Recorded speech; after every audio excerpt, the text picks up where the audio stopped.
Hello, नमस्ते, प्रणाम। मैं हूँ गायिका खुशबू सोना और श्यामनाथ रिकॉर्डिंग स्टूडियो में आपका स्वागत है। और मैं एक शायद सॉन्ग सुनाने जा रही हूँ रितेश पांडे जी का। मुझे बहुत अच्छा लगता है ये गाना। हो हो हो हो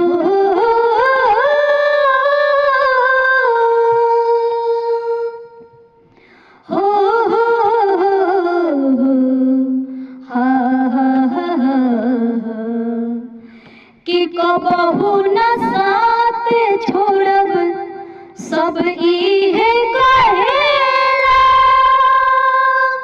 दीवाना बना के लोग मुंह मोड़ लेला।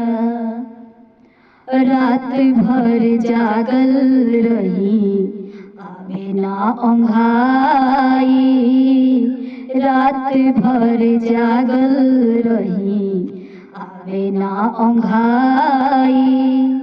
कैसे डरा दिया कर जवा के जाई, कहाँ से ले आई दिल के दवाई, कहाँ से ले आई दिल के दवाई। कैसे डरा